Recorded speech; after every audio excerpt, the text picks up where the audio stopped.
ሰላም ጤና ይስጥልን እጅጉን የተወደዳችሁና የተከበራችሁ የአዲስ ስፖርት ቤተሰቦቻችን እንደምን አላችሁልን? ከእናንተው ከሆነው ከአዲስ ስፖርት የዩቲዩብ ቻናላችን አዳዲስ ስፖርታዊ ጉዳዮችን ልናካፍላችሁ እነሆ ዛሬም በድጋሚ ተገናኘን። ስለምታደምጡን፣ ስለምትከታተሉን ቆይታችሁ በሙሉ ከኛ ጋር ስለሆነ እጅጉን ከልብ አድርገን ነው የምናመሰግነው።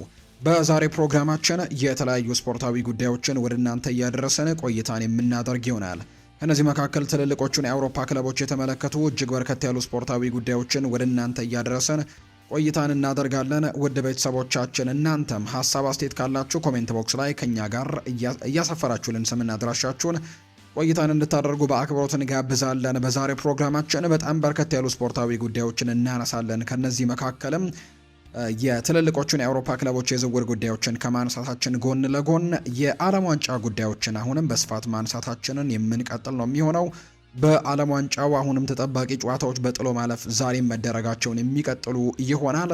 ዛሬም ተጠባቂ 3 ጨዋታዎች ይደረጋሉ። የእነሱን የጨዋታ ጥቆማዎችም ወደ እናንተ እናደርሳለን። ዛሬ በተለይ ፈረንሳይ ከስዊድን ጋር የሚያደርጉት ጨዋታ በርካቶች በጉጉት ይጠብቁታል። ሌሊት ላይ በተደረጉ ጨዋታዎች ሞሮኮ ብሔራዊ ቡድን አሁንም የአፍሪካ ኩራት መሆኑን ቀጥሎበታል።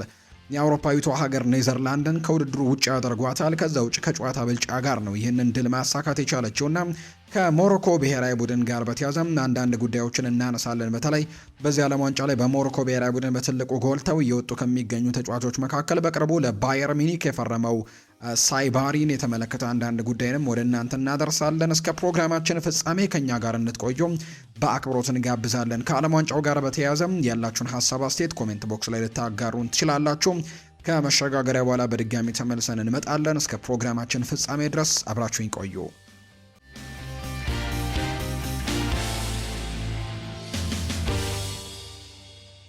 የዓለም ዋንጫ ጉዳዮችን በማስቀደም ነው የዛሬ ፕሮግራማችንን የምንጀምረው። የዓለም ዋንጫ የጥሎ ማለፍ መርሃ ግብሮች ዛሬም ይቀጥላሉ። 3 ተጠባቂ ጨዋታዎች ዛሬ ይደረጋሉ። ለታሪክ ለመጀመሪያ ጊዜ ጥሎ ማለፍ የተቀላቀለችው አፍሪካዊቱ ሀገር ኮት ዲቮር ዛሬ ከኖርዌይ ብሔራዊ ቡድን ጋር ነው ጨዋታን የምታደርገው። ኖርዌይ ደግሞ እንደሚታወቀው ከ28 ዓመታት በኋላ ነው ወደዚህ የዓለም ዋንጫ ተሳትፎን የመጣቸው። መስጋና ለኮከቦቿ ይሁንና በተለይ ደግሞ በዚህኛው በመነበረችበት ምድብም በጣም ጠንካራ ተፎካካሪ እንደነበረች እናስታውሳለን። ምድቡን በሁለተኛነት አጠናቃ ነው ወደ ጥሎ ማለፍ ጨዋታዎች መግባት የቻለችው የኖርዌይ ብሔራዊ ቡድን። ኤርሊንግ ሃላንድ በዚህ ምድብ ላይ 4 ግቦችን አስቆጥሯል። እርግጥ ነው በመጨረሻው የፈረንሳይ ጨዋታ ላይ ያው ማለፋቸውን ስላረጋገጡ ያን ያክል ትልቅ ጥቅም የነበረው ጨዋታ ስላልሆነ አሰልጣኙ ተጠባባቂ ማስቀመጥን ምርጫው አድርጎ ነበር። ትልልቅ የሚባሉ ኮከቦችን በዛ ጨዋታ ላይ አልተሰለፈም እንጂ በመጀመሪያዎቹ 2 የምድብ ጨዋታዎች ላይ 2 ጎሎችን አስቆጥሮ 4 ግቦችን በማስቆጠር በከፍተኛ ግብ አስቆጣሪነቱ ደረጃ ላይ ሁለተኛ ደረጃ ላይ ተቀምጧል። ከሊዮኔል ሜሲም 6 ግቦች በመቀጠል እርግጥ ነው 4 ግቦችን ያስቆጠሩ ወደ 4 የሚደርሱ ተጫዋቾች እንዳሉ ቢታወቅም ነገር ግን በዚህ ውድድር ላይ ኤርሊንግ ብራውት ሃላንድ አሁንም ጎሎችን በማስቆጠር ይቀጥላል ተብሎ ይታሰባል። በተለይ ብሔራዊ ቡድኑ ወደ ቀጣዮቹ ዙሮች አሁንም መሻገር የሚችል ከሆነ በከፍተኛ ግብ አስቆጣሪነቱ ላይ በትልቁ ፉክክር ውስጥ ሊቀጥል የሚችልበት እድሉ እንዳለ የሚያሳዩ መረጃዎችን ነው እየተመለከትን የምንገኘው። ዛሬ በትልቅ ጉጉት ይጠበቃል። አፍሪካውያን ሀገሮች በዚህ ዓለም ዋንጫ ላይ ታሪክን እየሰሩ ነው ብሎ ማንሳት ይቻላል። በደንብ እንግዲህ ተፎካካሪ መሆናቸውን እያስመለከቱ ይገኛሉ። በተለይ የዓለም ዋንጫ ፎርማቱ ወደ 48 ሀገራት ሲቀየርና የአፍሪካ ተሳትፎም ከ5 ወደ 9 ከግማሽ ወይም ደግሞ 9 ሀገራት ቀጥታ በማጣሪያው ያልፉና አንድ ሀገር ደግሞ ከሌሎች አህጉራት ጋር ተወዳድሮ እንደሚያልፍ ይታወቃልና ሙሉ ለሙሉ የአንደኛው ተሳትፎ የተረጋገጠ ጉዳይ አይደለም። ከሌሎች አህጉሮች ጋር የሚያደርገው ጨዋታን ማሸነፍ የሚችል ከሆነ ነው አፍሪካዊ ሀገር ሌላ ተጨማሪ ኮታን የምታገኘውና በአጠቃላይ በዚህ ውድድር ላይ ግን 10 አፍሪካዊያን ሀገሮች ተሳትፎን ያደርገዋል። ዲሞክራቲክ ሪፐብሊክ ኦፍ ኮንጎ ነበረች ከሌሎች አህጉር ማጣሪያዎች ጋር ጨዋታን አድርጋ ወደዚህኛው የዓለም ዋንጫ መምጣቷን የምናስታውሰው። ነገር ግን እነዚህ 10 የአፍሪካ ተወካዮች በዓለም ዋንጫው ላይ በርካቶች በተለይ ከአውሮፓ ቡድኖች ጋር ሲገናኙ በጣም በርከት ያሉ ግቦች ይቆጠርባቸዋል የሚሉ አይነት ግምቶችን ሲናገሩ ነበር የአፍሪካ ተሳታፊዎች ወደ 10 ከፍ ማለታቸውን ተከትሎ። ነገር ግን ያንን አይደለም በዚህ ዓለም ዋንጫ ላይ እየተመለከት ነው። አብዛኞቹ የአፍሪካ ተካፋይ ሀገራት በጣም በትልቅ ፉክክር ውስጥ እንዳሉ ተመልክተናል። የቱኒዚያ ብሔራዊ ቡድን ካልሆነ በስተቀር ሌሎች ብሔራዊ ቡድኖች ጠንክረው ተመልክተናል። ሁሉም ከምድብ ያለፉበት ከቱኒዚያ ውጭም የተካፈሉት 9 ብሔራዊ ቡድኖች ግን ወደ ቀጣዩ ዙር ማለፍ የቻሉበትና ከምድብ ማጣሪያ ወደ ራውንድ ኦፍ 32 የገቡበትን አጋጣሚ ተመልክተናል። እርግጥ ነው ኮት ዲቮር ብሔራዊ ቡድን ሳውዝ አፍሪካ ብሔራዊ ቡድን በካናዳ ብሔራዊ ቡድን ከውድድሩ መሰናበቱን እናስታውሳለን።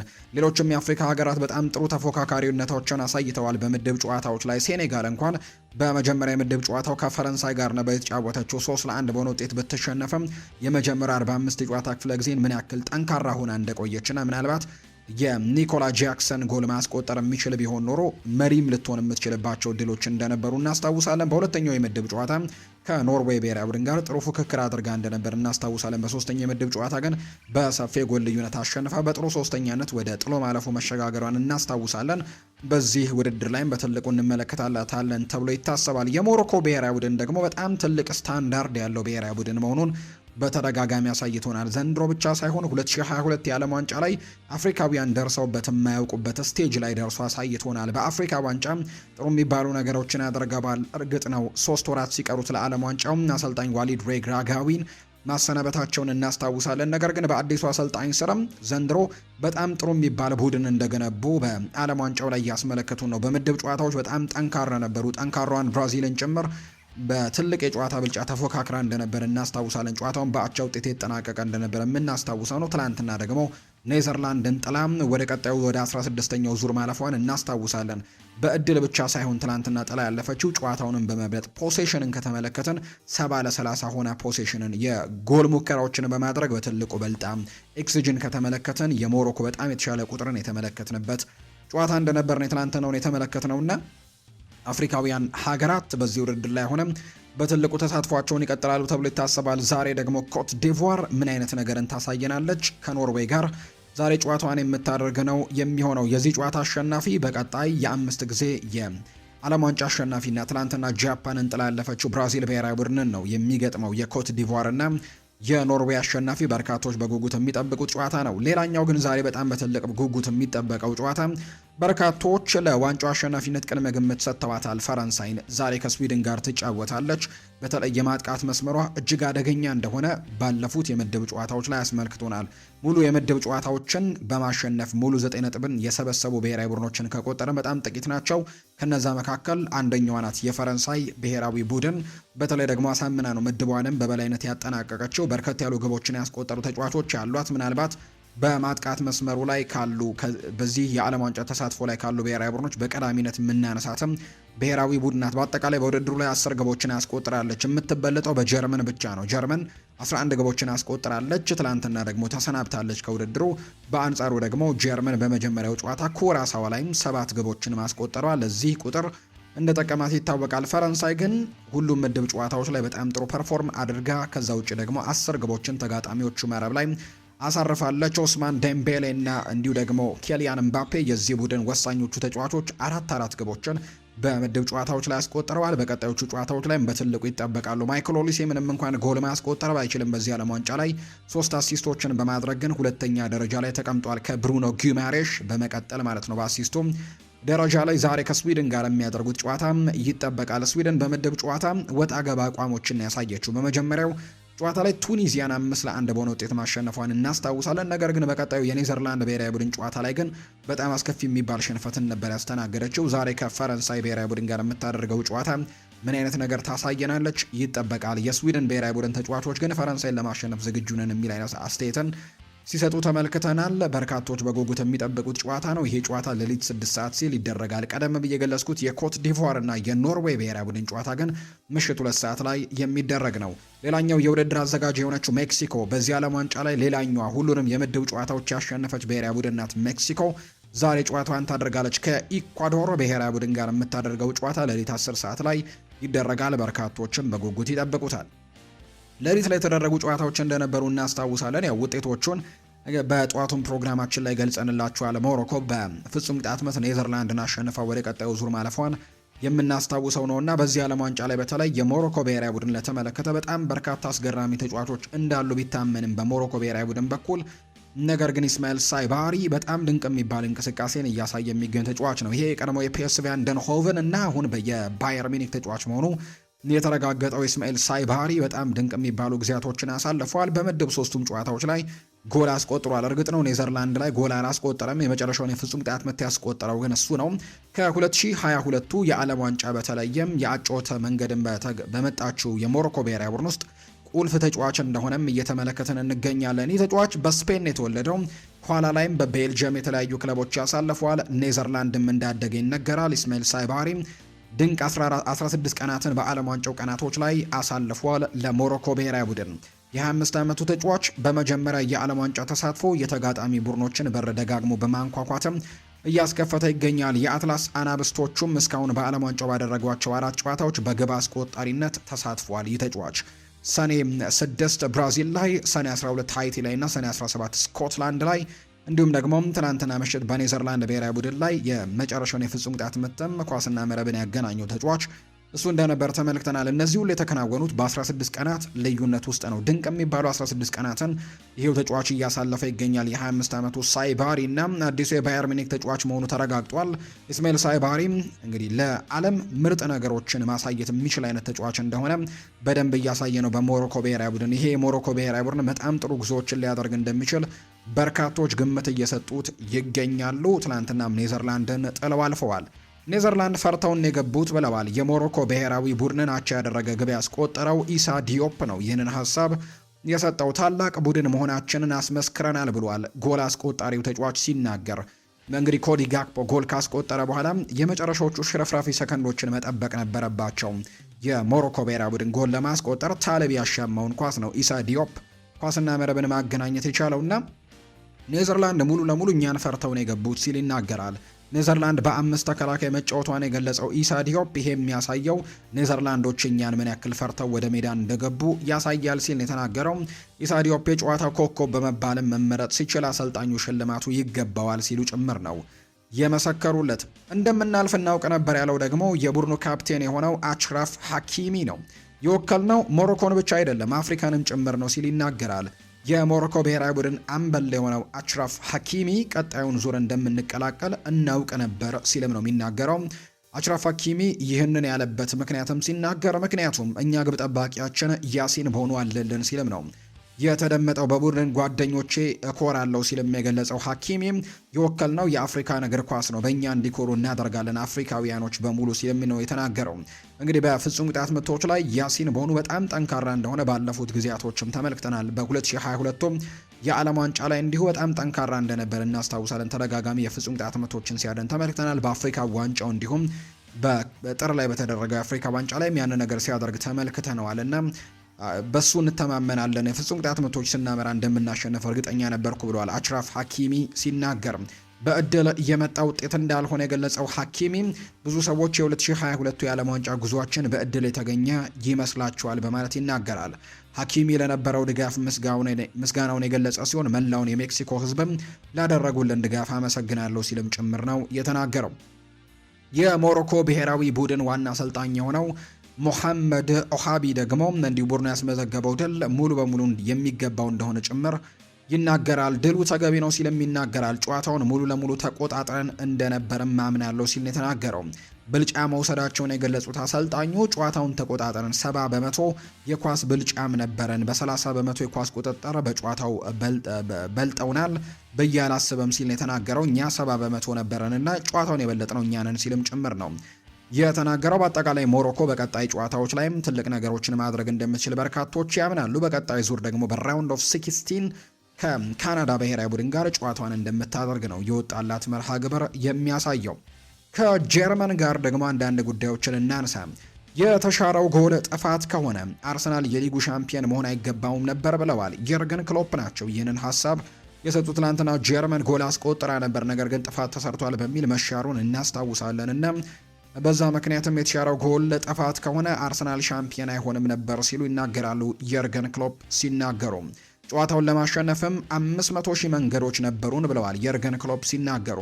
ጀርመን ከዓለም ዋንጫ ውጪ መሆኗን ተከትሎ ጥሩ አልነበርንም ሲሉ የተደመጡት 500,000 ጨዋታን የማሸነፊያ መንገዶች ነበሩ የሚሉት የርገን ክሎፕ ሁሉም አልተሳካም፣ ጥሩ አልነበርንም ሲሉ ይናገራሉ። የርገን ክሎፕ ጆናታን ታህ ከቆመ ኳስ አስቆጥሮ ስለተሻለው ጎልም ሲናገሩት ጎሉ እንግዲህ ጥፋት ከሆነ አርሰናል የሊጉ ሻምፒዮን አይሆንም ነበር። እነሱ 60 በመቶ የሚሆነው ጎላቸውን ያስቆጠሩት በዚህ መንገድ ነበር፣ ለምን እንደተሻለ አልገባኝም ብለዋል አሰልጣኝ የርገን ክሎፕ። በዘንድሮ የዓለም ዋንጫ የጀርመን ብሔራዊ ቡድንን በተደጋጋሚ ሲተቹ ይሰሙ እንደነበር ነው በርካቶች ያነሱት።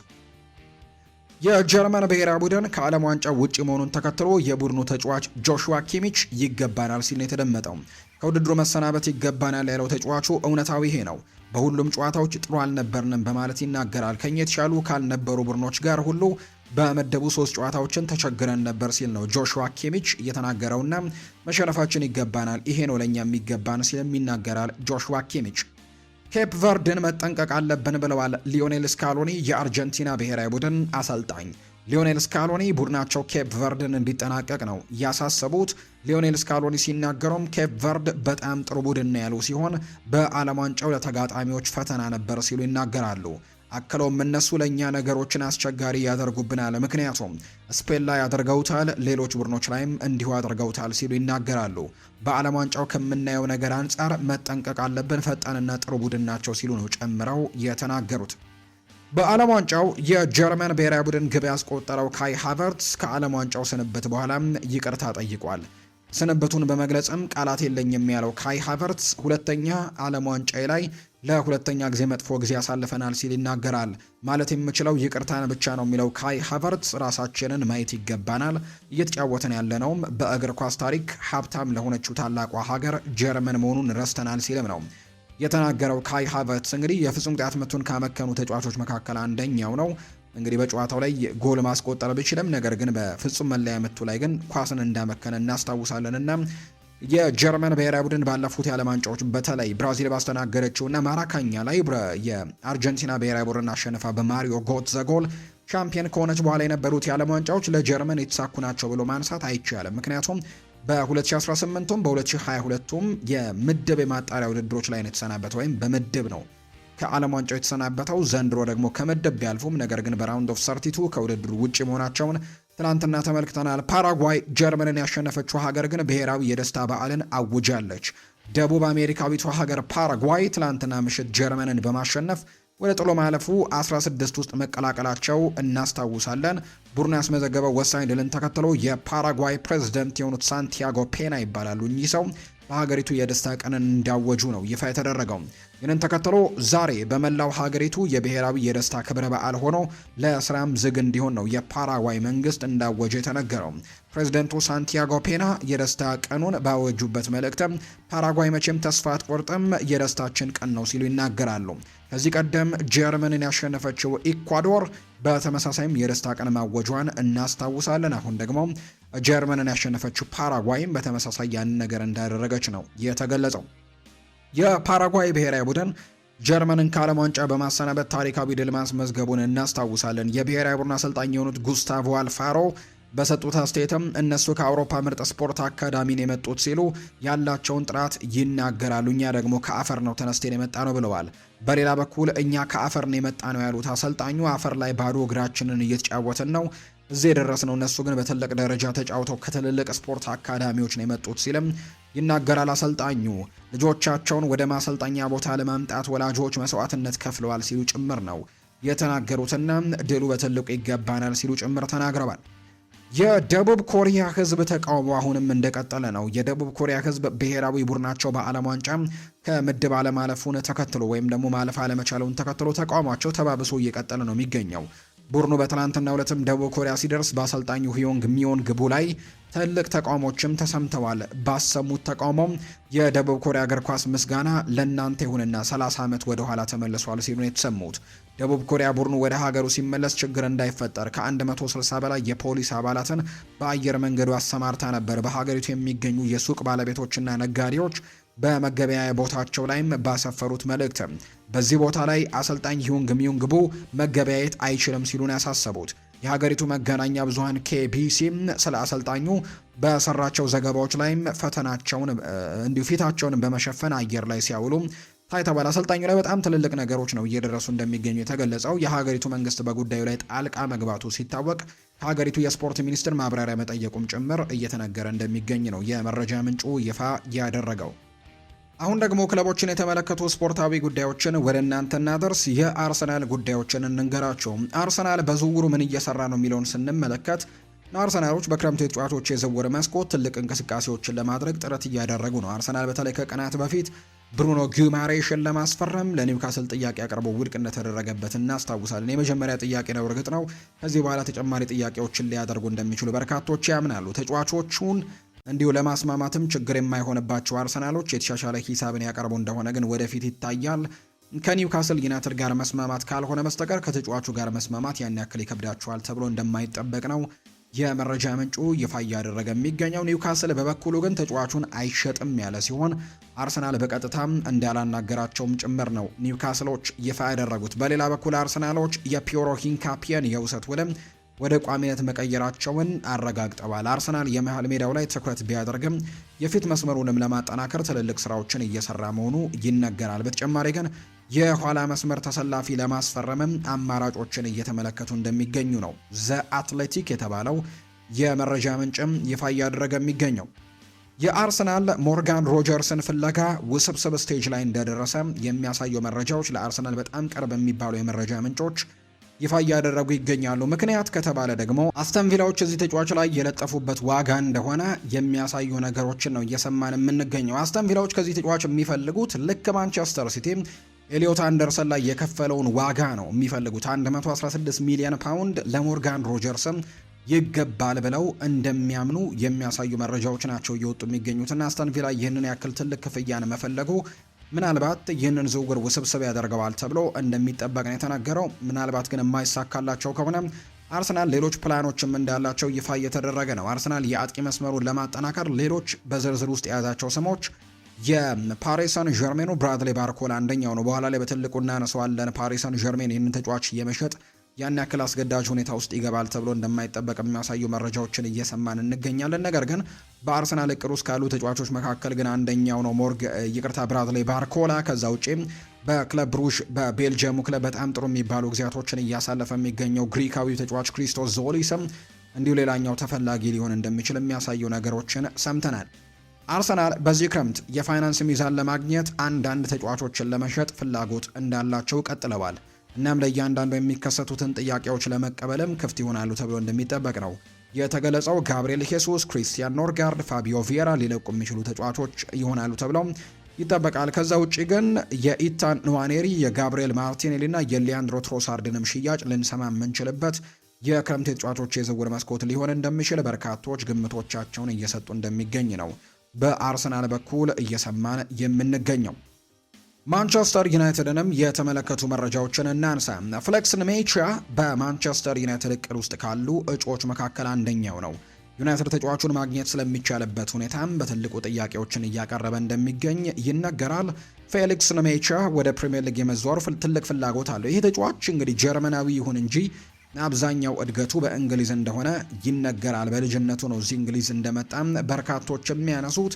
ከዛ ውጪም በርካታ ጊዜውን ያሳለፈው ደግሞ በማንቸስተር ሲቲ አካዳሚ እንደሆነ በርካቶች ያነሳሉ። ስለዚህ ወደ ማንቸስተር ከተማ ለመመለስ ፍላጎቶች ሊኖሩት እንደሚችሉ የሚያሳዩ ነገሮች ያሉ። ማንቸስተር ዩናይትድ ደግሞ የዚህ ተጫዋች ፈላጊ ሆኖ ብቅ እንዳለም ዘ አትሌቲክ የተባለ የመረጃ ምንጭ ይፋ አድርጓል። ማርከስ ራሽፎርድ በማይክል ካሪክ ስር የቅድመ ውድድር ዘመን ዝግጅቱን ለመጀመር ፍቃደኛ እንደሆነ ይፋ የተደረጉ መረጃዎች እየወጡ ነው።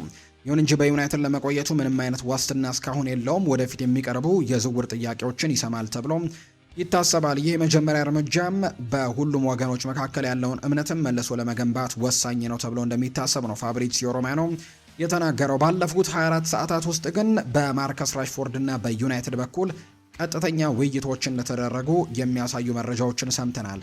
እሱን በድጋሚ ከዋናው ቡድን ጋር ለመቀላቀልም ሂደቶችን ለመጀመር ሁለቱም ወገኖች እንደተስማሙ የሚያሳዩ ነገሮችን እየሰማን ነው። ስለዚህም ይህንን ተጫዋች በቡድን ውስጥ የምንመለከትበት እድሉ ሊኖር እንደሚችል የሚያሳዩ መረጃዎችን በትልቁ እየሰማን እንገኛለን። በሚቀጥለው የውድድር ዓመት ራሽፎርድ የዚህ ቡድን አባል ሊሆን ይችላል።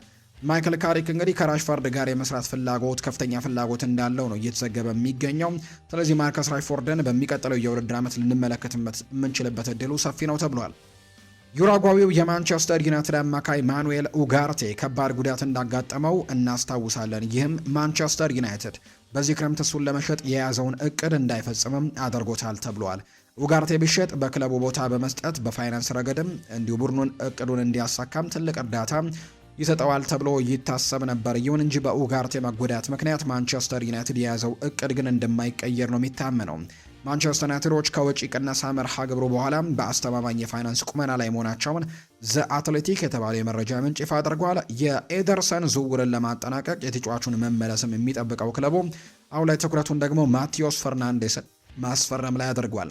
በሌላ በኩል ማኑኤል ኡጋርቴ ጉዳት ደግሞ በክለቡ የግራ ክንፍ ተሰላፊ እንዲያስፈርም ሊያደርገው ይችላል ተብሏል። በዚህ ምክንያትም ማርከስ ራሽፎርድ በክለቡ የሚቀጥልበት እድል ከፍ ብሏል። ምናልባት ተጫዋች እዛ ጋር እንዳያስፈርሙ ሊያደርጋቸው ይችላል ተብሎ የሚታመን ከሆነ ሪያል ማድሪድ የአማካይ መስመር ተጫዋችን የመልቀቅ እቅድ እንዳለው ነው እየተገለጸ የሚገኘው። ኤድዋርዶ ካማቪንጋ ክለቡን ለመልቀቅም ፈቃደኛ ካልሆነ ማድሪድ ለኦሪዮል ሹዋሜኒ የሚመጡ ጥያቄዎችን ይቀበላል። በመጀመሪያ ግን ሪያል ማድሪድ ለመልቀቅ ፍላጎት ያለው ተጫዋች ኤድዋርዶ ካማቪንጋ እንደሆነ ነው ይፋ እየተደረገ የሚገኘው። ነገር ግን የኤድዋርዶ ካማቪንጋ የመልቀቅ ጉዳይ ተጫዋቹ የሚፈልግ አይነት እየሆነ አይደለም፣ ወይም ደግሞ ከክለቡ መልቀቅ እንዳልፈለገ የሚያሳዩ ነገሮች እንዳሉ ነው የተገለጸውና ምናልባት የማይለቅ ከሆነ ይህ ተጫዋች ኤድዋርዶ ካማቪንጋ ኦሪዮል ሹዋሜኒ ቀጣይ ከክለቡ እንዲወጣ ሊደረግ የሚችለው ተጫዋች እንደሆነ የሚያሳዩ ሪፖርቶችን ሰምተናል።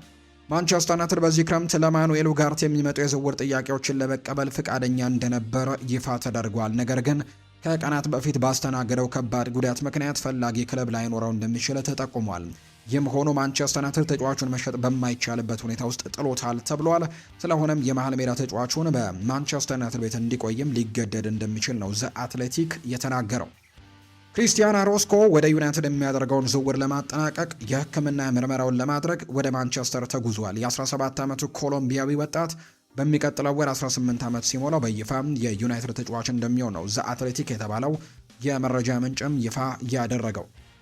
ቸልሲን የተመለከቱ መረጃዎችን እንንገራቸው። የቸልሲ የዝውውር ሁኔታን ስንመለከት ቻቪ አሎንዞ የቀጠሩት ሰማያዊዎቹ የአታላንታውን ተከላካይ ማርኮ ፓሌስትራን ተስማምተዋል ለማስፈረም። በሌላ በኩል ግን ግራኒት ዣካን ከሰንደርላንድ ለማስፈረም ከፍተኛ የሚባል ፍላጎት እንዳላቸው ይነገራል። እርግጥ ነው እዚህ ተጫዋች ላይ ያቀረቡት ዋጋ በጣም ትንሽ የሚባል ነው፣ ሰንደርላንድን ጭምር እንዳበሳጨ ይነገራል። 8 ሚሊዮን ፓውንድ አካባቢ ነው እዚህ ተጫዋች ላይ ያቀረቡት ዋጋ፣ ወዲያውም ነው ውድቅ የተደረገባቸው።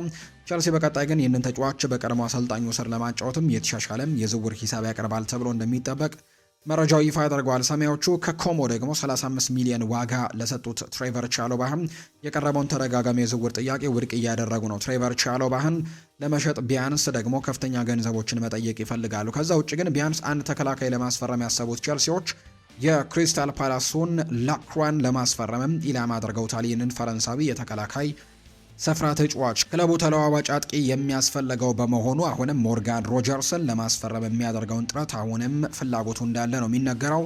ይህ በእንዲህ እንዳለ ቸልሲ ኤንዞ ፈርናንዴዝ እና ማሎ ጉስቶን ለመግዛት ጥሩ ዋጋ የሚቀርብለት እንግዲህ ከሆነ ሊሸጠው የሚችልበት እድልም እንዳለ ጭምር ነው እየተገለጸ የሚገኘው። በተጨማሪም ካሉት የፊት መስመር አጥቂዎች ቢያንስ አንዱን ለሽያጭ እንደሚያቀርበው የሚያሳዩ መረጃዎች አሉ። የሪያል ማድሪድ የክለቡ የቅርብ መረጃ ምንጮች ግን ኤንዞ ፈርናንዴዝን የማስፈረም እድላቸው አሁንም በጣም አጠራጣሪ ሁኔታ ላይ እንደሚገኝ ነው እየተናገሩ የሚገኙት። ይሄኛውን ታማኝ የሚባለው የመረጃ ምንጭ ዘ አትሌቲክ ላይ የሚጽፈው አምደኛው ማሪዮ ኮርቴግና ነው እየተናገረም የሚገኘውና እርግጠኞች አይደሉም ቢሆን ኤንዞ ፈርናንዴዝን ለማስፈረም በሚያደርጉት ጥረት ላይ ብሏል ማሪዮ ኮርቴግና ሲናገር።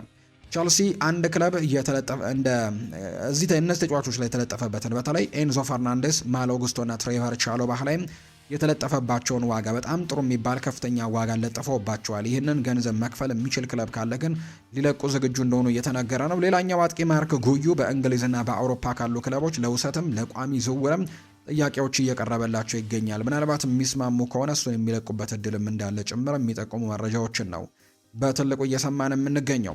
በቸልሲና በሪያል ማድሪድ መካከል ግን ለኤንዞ ፈርናንዴዝ ምንም አይነት ድርድር እስካሁን አልተደረገም በሁለቱ ክለቦች መካከል። ነገር ግን በሪያል ማድሪድ ውስጥ የተጠቀሱት ስሞች ግን አንደኛው እንደሆነ ይቆጠራል። ሪያል ማድሪድ በአማካይ ስፍራ ላይ ለማምጣት ካቀዳቸው ተጫዋቾች መካከል አንደኛው እንደሆነ ግን ምንም ጥርጥር እንደሌለው ነው የመረጃ ምንጩ ይፋ ያደረገው። ቪክተር ሙኞዝን የመጀመሪያ ፈራሚ ያደረጉት ሊቨርፑሎች ያን ዲዮማንድ ላይ ከፍተኛ ፍላጎት አሳይተው እንደነበር እናስታውሳለን። ይሁን እንጂ ተጫዋቹ ፓሪስ ሰን ዠርሜንን መምረጡን ተከትሎ ሌላ ተጫዋች ለመፈለግም ይንቀሳቀሳሉ ተብሎ ይጠበቃል። ሊቨርፑል በቦታው ከያዛቸው ስሞች መካከልም ያኩቡ ሚንቴ የብራይተኑ፣ ሰኢድ ኤልማላ ከኮሎኝ፣ ማቲያስ ፈርናንዴስም የሚባል ደግሞ ሌላ የሊል ተጫዋች ነው። ይሄ የዌስትሃም ዩናይትዱ ሳይሆን ሌላ የሊል ተጫዋች እንደሆነ መረጃዎች ያሳያሉ። በሌላ በኩል ፌዴሪኮ ኪያዛና ከርቲስ ጆንስ ደግሞ በዚህ ክረምት ሊቨርፑልን ይለቃሉ ተብሎ የሚጠበቁ ሁለቱ ተጫዋቾች ናቸው። ኢንተር ሚላን ለከርቲስ ጆንስ 2 የዝውውር ጥያቄዎችን አቅርበው የነበረ ቢሆንም በሊቨርፑል ግን ትልቅ ውድቅ እንደተደረገባቸው ነው የተገለጸው። በቀጣይ የሚቀርብላቸውን ጥያቄዎች ግን በትልቁ ያጤኑበታል ተብሎ እንደሚታሰብ የመረጃ ምንጩ ይፋ እያደረገ ይገኛል። ፓሪስ ሰን ዠርሜን ብራድሌ ባርኮላን ለመሸጥ አይገደድም ተብሏል። ፓሪስ ሰን ዠርሜን በፕሪሚየር ሊግ ክለቦችም እየተፈለገ የሚገኘውን ብራድሌ ባርኮላን መሸጥ እንደማያስፈልገው ነው የተነገረው። ክለቡ ጎንካሎ ራሞስን በከፍተኛ ዋጋ ለኤሲ ሚላን መሸጡን ተከትሎ ባርኮላን በክለቡ ማቆየትም እንደሚፈልግ ነው የተነገረው። ባርኮላ በክለቡ በቂ የጨዋታ ጊዜያቶችን አለማግኘቱን ተከትሎ አዲስ ኮንትራት ለመፈረም ፍቃደኛ አይደለም። ፓሪስ ሰን ዠርሜን ባርኮላን አይሸጥም ያሉ ሲሆን ሰዎች የተጫዋቹን የገበያ ዋጋ ዝቅ እንዳደረጉት ያምናሉ።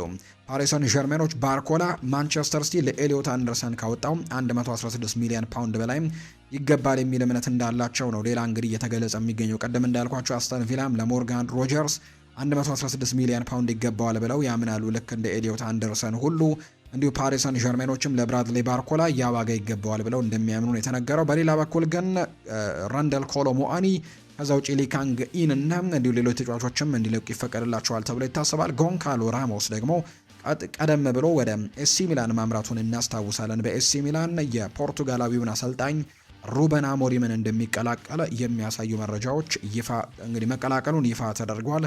በቀጣይ በኤሲ ሚላን ቤት እንመለከተዋለን። ከፓሪስ ሰን ዠርሜን ጋር መለየቱ ነው ይፋ የተደረገው።